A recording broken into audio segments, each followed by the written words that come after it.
It's the Gospel according to Luke, the 7th chapter. And I'm going to begin at 36th verse. That's the Gospel according to Luke, the 7th chapter.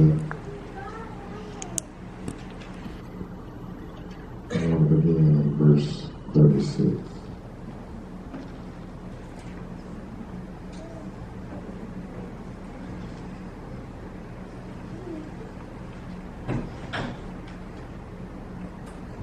You have it, say amen. Amen. I need us to wait, say wait. We're all there together. Somebody's still trying to find it. I hear it. We're going to wait on you. That's all right. Wait till you get there. That's right. Let's see what I'm talking about. To God be the glory. Amen. Luke, the 7th chapter. And I'll begin in verse 26. Thank you, Ray. It reads, and one of the Pharisees desired him, talking about Jesus, that he would eat with him.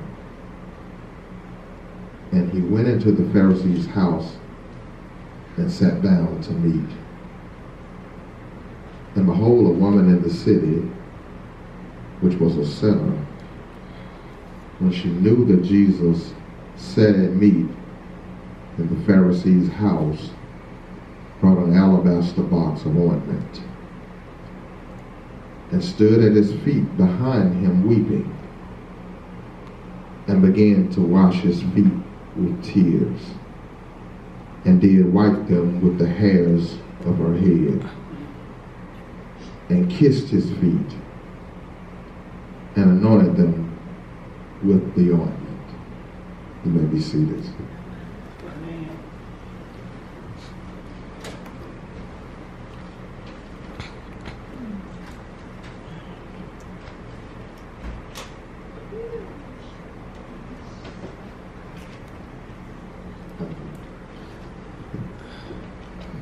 I want to simply preach about how to take care of God. How to take care of God.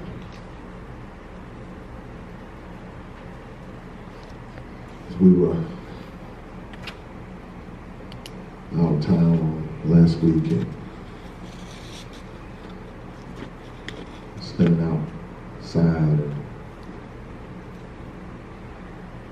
out of nowhere this came to me.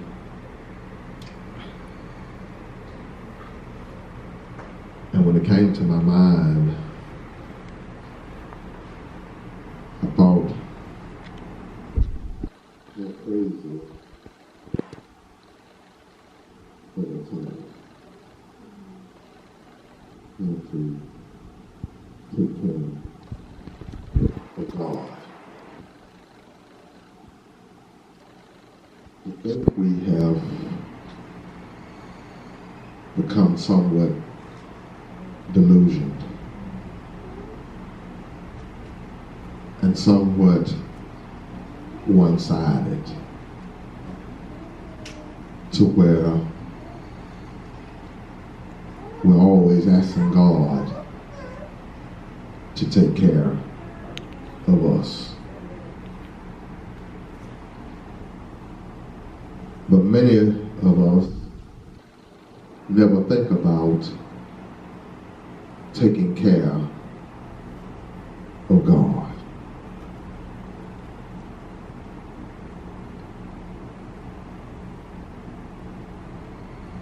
A lot of us have jobs. And with those said jobs, it brings some money our way.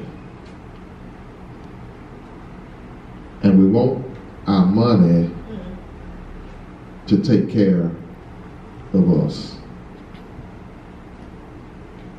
And sometimes we're one-sided to where we want our money to take care of us, but we don't want to take care of our money.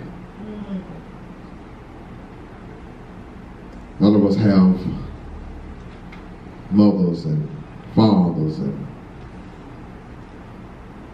grandmothers and grandfathers, and we want them to take care of us. And a lot of times we're one-sided to where we want them to take care of us, but we don't want to take care of them.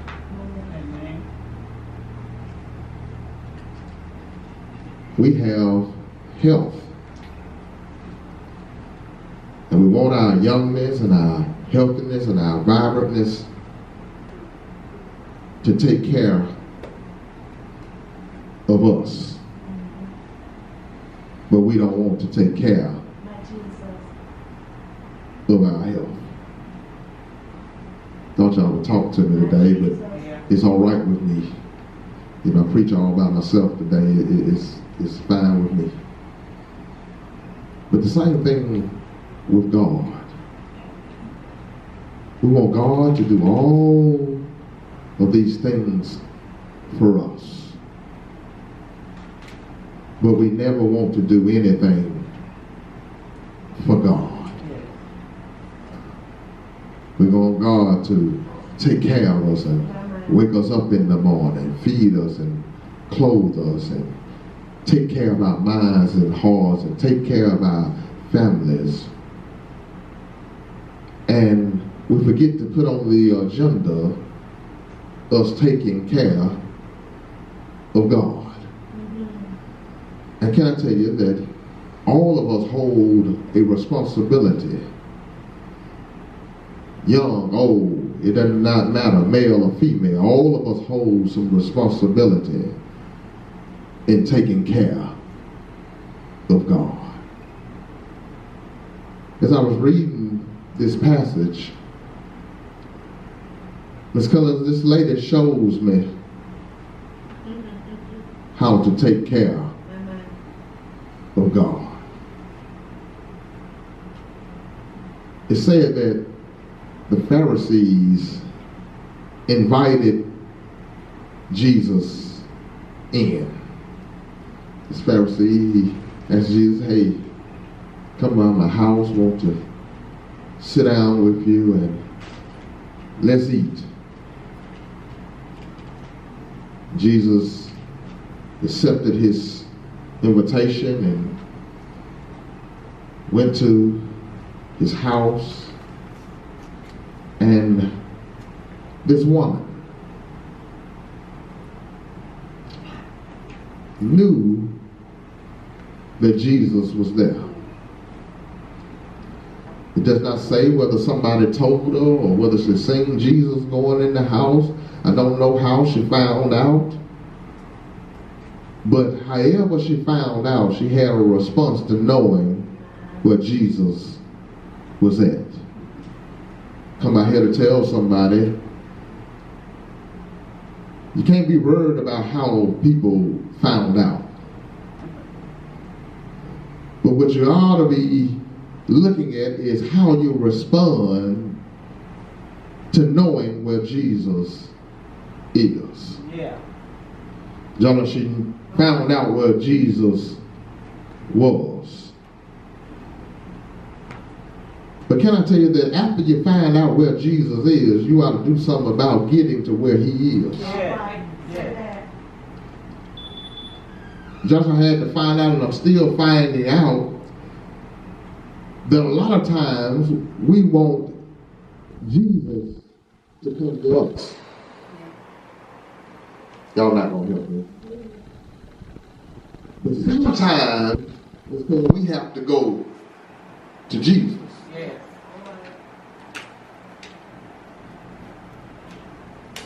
We want Jesus to stop by here, stop by our houses, stop by our schools, but then we neglect to stop by his house.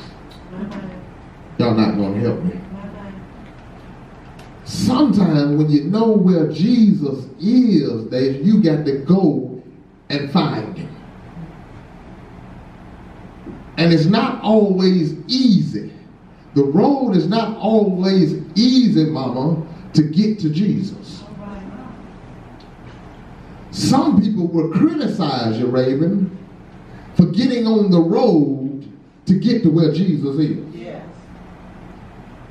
Let me tell you what they'll say about you, Linda. They'll bring up your past. Some of them can even bring up some of your present.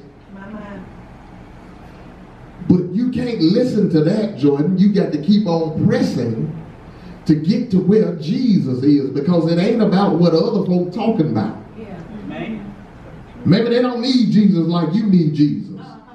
But see, I can only speak for myself. I need him every minute, every second, every hour, every day, every week, every month, every year. I need him all the time. And I can't worry about folks trying to bring up my past or bringing up my missing the mark, bringing up my sin. I can't worry about that because my focus can't be on that. I've got to keep pressing to get where Jesus is. Amen.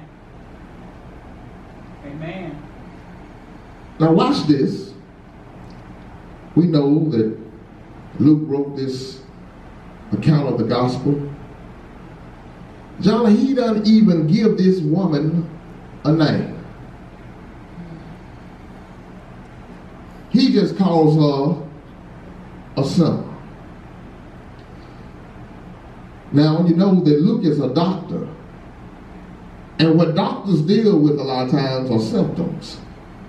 Y'all not going to help me. Yes. And the doctor in Luke just identifies her sickness, which is she's a sinner. Never gives her a name. Can I tell you that sometimes other believers are like that? They won't call your name. They'll only describe you by what you do. Y'all ain't in here. Yes.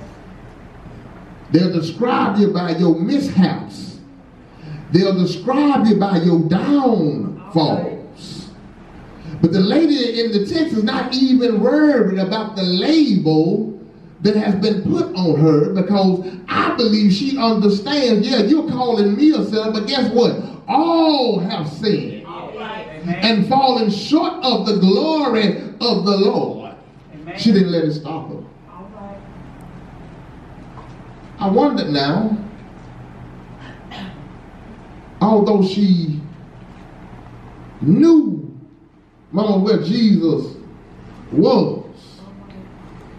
And if you know anything about the Pharisees, they were some puffed up, pious, religious men. Yeah. They were always quoting the law. They were always showing people their mishaps and their breaking of the law, and yet and still they even broke the law. Yeah. Yes.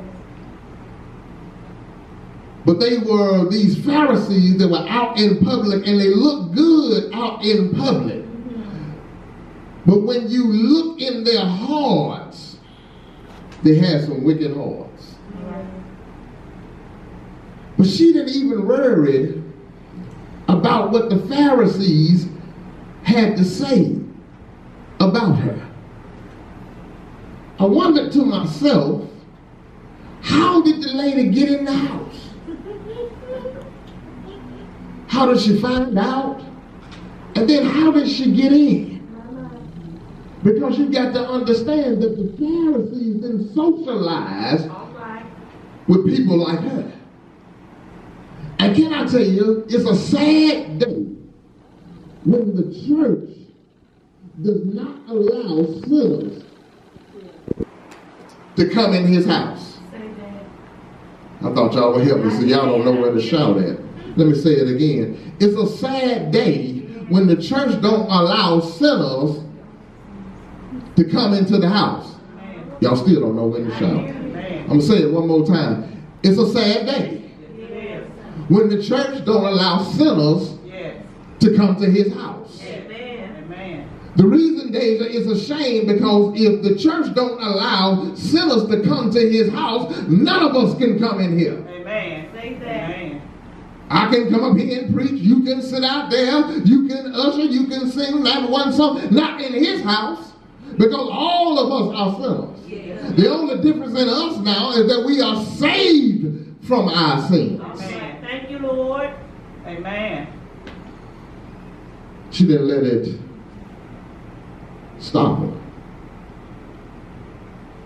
She walked in with a purpose. Yes. She found out about it. She pressed her way. Y'all don't know if she came in through the front door, the back door, or a window. I really don't know. All I know is that she got there. Just sometimes you got to press your way. Whether it's the front door, it's the back door, a window, coming through the roof, and you have pastors in here, even when they got this man to Jesus, they had to lower him down through the roof. However I need to get there, I've got to get there. Because I have a purpose. Come out here to encourage somebody on this morning. Walk in your purpose. You can't be worried about what people say about you. You can't be worried about misunderstandings. You can't be worried about all the time how other folks feel about what you are doing. As long as you are doing the right thing. You can't worry about folks frowning and face all twisted up. You can't worry about who like you, who don't like you, who's supposed to love you and don't love you. You can't worry about all that. You got to walk with a purpose and get to Jesus. Amen. Amen. Watch this, y'all. When she got there to Jesus, Abby, you would think that by her being a sinner, and some say that her main sin or her occupation was being a harlot. A harlot in these days was really a prostitute. Y'all not in here. She was if it's true, she was a streetwalker, but no matter what it was she was doing, everybody in the neighborhood knew about it. Amen. They had already labeled her with her sin. And can I tell you that a lot of people would do that in life? They'll label you by your mishap. All right. You know, she's alive. Oh, that old cussing Charles and all of that. But she pressed away. She got in, Abby. And what I like about her with walking in her purpose, Miss Gullins, that it wasn't no secret when she got in the house. Amen. She came, DJ, weeping. Now there's several words for weeping, but this particular word for weeping is that she means she wailed out loud. Yeah. Mama. She came in making noise. Yeah. Mama. She didn't care. She said, I done made it in the house, and if I done got this far, I might as well keep on walking in my purpose. And can I tell you that when you get to the house of the Lord, that ain't the time for you to be quiet. That ain't the time for you to be sitting back looking at me and scratching your head. That ain't the time to get sleepy. That ain't the time to be thinking about what's coming on TV. That ain't the time to be thinking about what you're going to eat later on. That ain't the time. The time when you come into the house of the Lord is to get to Jesus. Amen. Amen. She Jesus. pressed away. I like her, Linda, because she came in hollering. And see, then I got a serious problem when the church is too quiet. Yeah. We ain't always got to make noise. But I got a serious problem when the church is always quiet. And what you find out now, Abby, in society, and not just coming in here and making noise and singing songs, but there's a lot of issues going on in the church I ain't saying nothing about. Yeah. Amen. And if they do say something about them, it's twisted. They got a lot of the world mingled in it. When are we going to stand up? Yeah.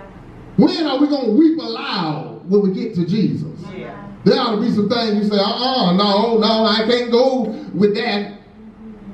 But the church has become so caught up in wanting to be popular. When God never called us to be popular, but called us to be peculiar. Amen. That's right. Peculiar days is some strange folk.